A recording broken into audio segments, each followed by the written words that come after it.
न चोरी केदी चोरी तू इए सची न कंदे जेसी तणी मां तुझी खल न लाहींदुसि बाबा देखो दादे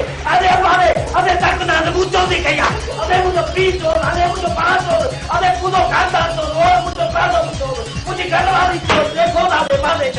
अरे कसम से तू जो तक ना अरे बात जो पुत्र हालिया दे बात अरे मुझो अरे बाप जो ना मुकया कसम से मां जो तक ना बारे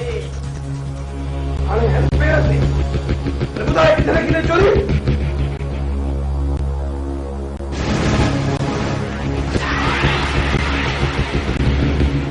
बुधाए छोड़ो तो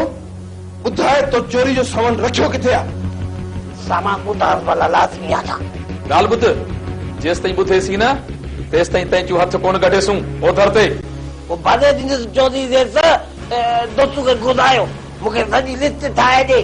दोस्तों के मां जदो मजदूरी कंदुस मेहनत कंदुस पंहिंजो घर विकिणंदुस पर दोस्तों जो जदो दोस्तों के ॾींदुस तू सामान भरण के छड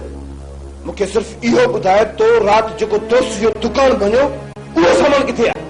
अने सामान हुजे त दिया न ओरे तोड़ सामान कोने धकना तो देसो धकना सामान मो आए हेदे तो आए जे आहे तो मुखे इहो बुधाए तू सामान किथे रखियो आ ऐं कहे रखियो थई कहवत त खत्म ना देसो मुजी इन मा जान त ज्यादा कूनी मातू तो पाती आ हुते वरी अता वडे के तो चवे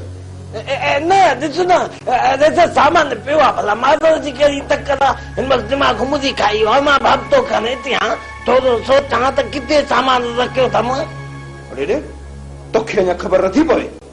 ज़हमत राती हाणे अलाए किथे रखो आहे ॻोल्हणो पवंदो न हाकिम खान तूं हथ कढसि त मैं सम्झंदासीं ओधर ते अरे तू गदो तावको नथी ॼाए न कुतको असां वॾा कूनी माधव छा चई छा चई न दे त असां ग़रीब माण्हू मिसकीन माण्हू रहमत मां तो चवां तू जल्दी सोचे वठ त सामान तो किथे लिकायो आहे ऐं मां हाणे वञी थो मोटां अरे त कुझु सोचंदो जो दिमाग़ घुमंदी खाई आहे पोइ तव्हांखे ॿुधायां थो